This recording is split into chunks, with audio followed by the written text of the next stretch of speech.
estamos recibiendo, como prometimos antes de la pausa, a Marcelo Pereira para que adelante los contenidos de la diaria de fin de semana. ¿Cómo andás, Marcelo? Bien, buen día. Hoy en exclusividad. Hoy en exclusividad. Mandamos un beso a Cecilia Álvarez, que hoy no está, volverá el viernes que viene. Y como hacemos siempre en el comienzo de nuestros diálogos de viernes, vamos a pasarle lista de arranque a 3 o 4 temas destacados de la diaria que mañana en papel y en la web estará disponible.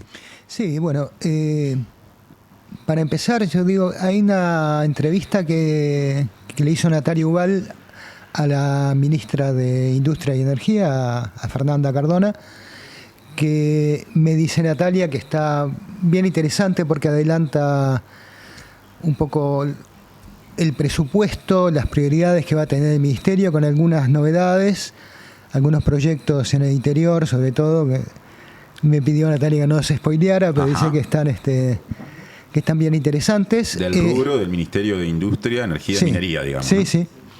Y toca también algunos otros temas que están en ese ministerio de peso, toda la cuestión de la ley de medios, de cómo se va a seguir avanzando. Se hizo lo que se podía hacer con el cambio del decreto reglamentario, pero en cuanto a los cambios legales ya sabemos que va a ser un poco más complicado porque ahí se precisan mayorías parlamentarias, claro. Una vez más. Está esto. Va a tocar el tema también de los proyectos de hidrógeno verde, que también caen en este ministerio. Y bueno, parece que la entrevista viene sabrosa. Eso por un lado. Por otro, yo comentaba con Rosalía Alonso más temprano que Orsi está por un rato en Uruguay. Llegó ayer, hubo una reunión vinculada a el monitoreo de los operativos por las bajas temperaturas, y hoy de mañana fue a la base aérea que está allí en Carrasco a recibir a parte del contingente uruguayo que llegó luego de, estoy hablando de militares, que llegaron luego de cumplir su misión, no sin problemas, en la República Democrática del Congo. Bueno, eso va a estar reflejado también en la diaria de fin de semana. Sí, eso también va a estar reflejado en la nota de Lucía Barrios. Y bueno, tenemos felizmente resuelta esta situación, que los tuvo meses trancados. Tuvo que incluso intervenir el canciller uruguayo en la ONU para facilitar el regreso, que estaba complicando mucho, por supuesto, a estos efectivos de las Fuerzas Armadas y también a sus familias acá. Y bueno, queda el tema de siempre de la participación de Uruguay en este tipo de misiones, que es toda una discusión, ¿no? Sí.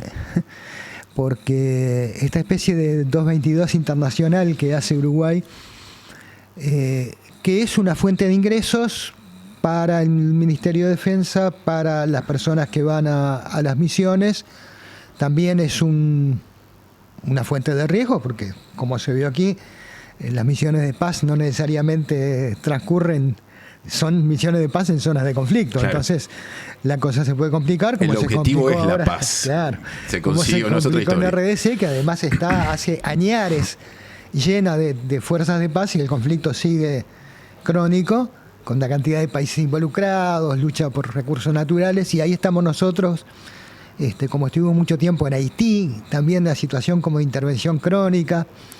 Bueno, quizá algún día hay que ver esto, ¿no? Porque es como decir, ya que tenemos Fuerzas Armadas, que vamos a darles uso, pero también tiene complicaciones, ¿no? Sí, es un tema muy interesante. También es cierto que mientras pasa todo eso, y ha pasado, en un tiempo en el que se habla de los organismos internacionales debilitados, estas participaciones tienen que ver con determinados acuerdos. Entonces es un terreno complicado, sí, al que se le suma el interés económico, ni que hablar, que es muy fuerte en todo esto, ¿no? Claro.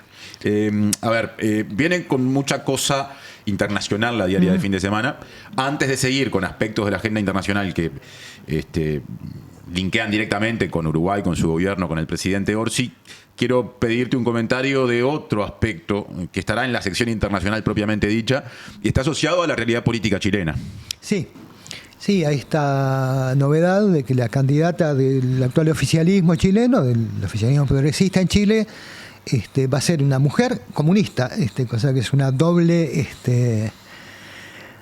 dato fuerte, Vamos a ver qué sucede. Ganó con holgura la interna del oficialismo, pero a la vez con una participación, de interna, ¿no? Baja. Otra cosa es jugar en la cancha donde además ya la derecha y la ultraderecha chilena, por supuesto, están explotando esa condición de comunista de Janet Jara, para polarizar la elección y presentarla como una vez más, el peligro que implica una persona que, por otra parte, incluso en la interna de su partido, tiene posiciones que no necesariamente se alinean con la de la dirección del Partido Comunista Chileno. Pero bueno, es una doble novedad. Yo creo que en Uruguay estamos lejos de ambas cosas, ¿no? De que haya una mujer presidenta y de que haya una persona del Partido Comunista en la presidencia. Quizá habría que ver cuál de las dos va a ser más difícil, porque hay prejuicios por los dos lados. Pero bueno, se plantea como una elección que va a estar quizá aún más polarizada que la anterior. Sí, y en un escenario electoral que dicen a priori es complejo para el oficialismo, que irá con Jara como candidata, y que tiene iba a decir por derecha, pero es más que por derecha, por la línea de lo que fue la derecha algo más tirada al centro, pero una representante muy radical, ex integrante de la UDI, a Evelyn Matei, quien en su momento perdió una elección con Bachelet y ahora está punteando, pero en un cabeza a cabeza con Kast, que fue el que perdió el balotaje anterior con Boric, que es un hombre ya de ultraderecha, y con un tercer integrante, pero por otro partido, de apellido Kaiser, que ya lleva los límites discursivos a algo más parecido a lo de Milei y otras personalidades. Un apellido muy pertinente. Sí. Entonces es realmente un panorama muy complejo el de Chile, que es muy interesante ver a la distancia. Y ahora sí, aterricemos en la realidad uruguaya a partir de lo que viene siendo la agenda internacional de Orsi, muy intensa esta semana, ¿no? Muy intensa, muy interesante. Por un lado, todo lo que tiene que ver con el Mercosur, que yo creo que es bien interesante. Las cumbres, la gente tiende a cubrirlas, valga la redundancia, de una forma un poco rutinaria, ¿no? Bueno, hablan los presidentes, hay una declaración final, pero yo creo que hay cosas hilando un poco más fino que son bien interesantes en esta cumbre en particular, sobre todo comparando con las cumbres anteriores. Martín, Uruguay hacía 3 años que no firmaba una declaración final de una cumbre del Mercosur. Desde 2022, hay 2 por año, desde julio de 2022 a julio de diciembre, la calle Pou estaba en la línea de no firmar las declaraciones finales con una especie de expresión de protesta por que no se flexibilizaba el Mercosur para que Uruguay hiciera un presunto TLC con China, que China nunca estuvo interesada en firmar con Uruguay. Y bueno, en esa humareda estuvimos 6 cumbres, 3 años. Entonces, algo tan simple como que Uruguay firme con los demás países del Mercosur la declaración final de la cumbre, pasa a ser noticia. Y yo creo que además hay que ver cómo fue la secuencia de los discursos de los presidentes, ¿no? Habla Milei primero, que estaba dejando la presidencia rotativa, y bueno, se centra en el tipo de cosas de las que hablaba la calle Pou antes, ¿no? La necesidad de que el Mercosur se flexibilice, que permita acuerdos unilaterales de los países, incluso alguna amenaza velada de irse si no le dejaban a Argentina. Milei sigue vendiendo, quizá con la perspectiva más bien de las elecciones, pues no creo que tenga mucha viabilidad. Sigue hablando de un presunto TLC con Estados Unidos de Argentina. No lo veo mucho a Trump haciendo tratados de libre comercio. Pero bueno, después sale Lula y enfatiza otros aspectos de la integración, de derechos, de cuidado del ambiente. Hubo un contraste muy fuerte entre esos dos discursos, como se esperaba, ¿no? De desarrollo tecnológico. Los dos, eso sí, están muy interesados, por supuesto, en cerrar el acuerdo con la Unión Europea, que les sirve a ambos. Y habla Orsi y juega de pivot, ¿no? habla de las cuestiones de apertura comercial y dice, bueno, pero acá lo importante es la regla del consenso, mantener la regla del consenso de Mercosur, y dice, veladamente, diplomáticamente, bueno, en estos meses, durante la presidencia argentina, Argentina consiguió una cantidad de excepciones en temas arancelarios por consenso del bloque, o sea que se puede flexibilizar sin necesidad de rupturas y de choques, pero también habla de la agenda de Lula y habla de la importancia de incorporar otros factores de integración que no sean solamente los económicos y comerciales. Entonces, este es el papel histórico de Uruguay, ¿no? Uruguay nace para equilibrar las cosas en esta región, por obra de Lord Ponsonby, entre Argentina y Brasil. Y es el rol sensato que puede jugar Uruguay para cotizarse. No nos vamos a cotizar en el Mercosur por nuestra capacidad de presión, por la gesticulación que hagamos en la cumbre, como hacía un poco la calle Pou, no para los socios, sino para el público de acá, para decirle a la gente que lo votaba, mirá cómo les dijo.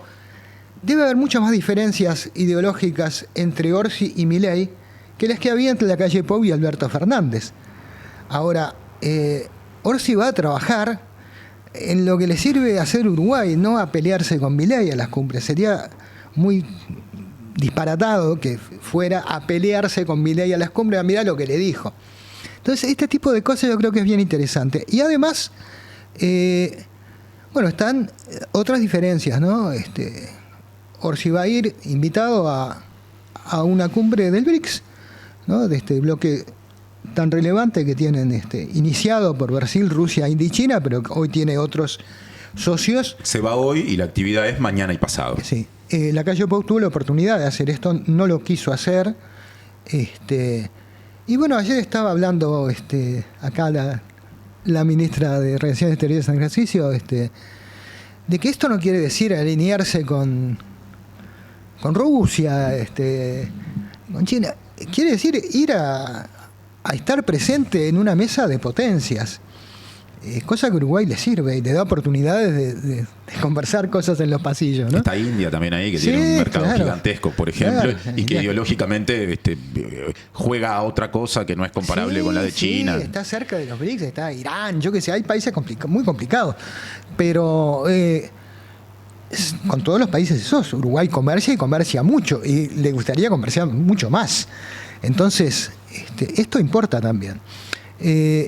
Entonces, me parece que hay avances que se están haciendo después de tantos anuncios de tratados a los que íbamos a ingresar o que íbamos a firmar con Turquía, Transpacífico, que estamos en una lista de espera que es larguísima. Cuando nos toque que nos llamen tampoco no sé si nos van a aprobar, pero me parece que hay otro profesionalismo y hay otra cabeza en manejar la inserción internacional de Uruguay. Por ese lado va a haber nota y por ese lado el editorial también. Bueno, Marcelo, completo repaso, sin quemar los contenidos, pero dejando ya algunos énfasis puestos, para que mañana con alguna noción, pero también con margen de sorpresa, porque hay una cantidad de contenidos más, sí, la gente abra la edición de fin de semana o la lea también en la web. Gracias por la visita y te esperamos por acá. Entiendo que con Cecilia el viernes que viene. Pasadas las vacaciones de julio. Ahí está, merecidas. Bueno. Hasta la próxima. Hasta la próxima.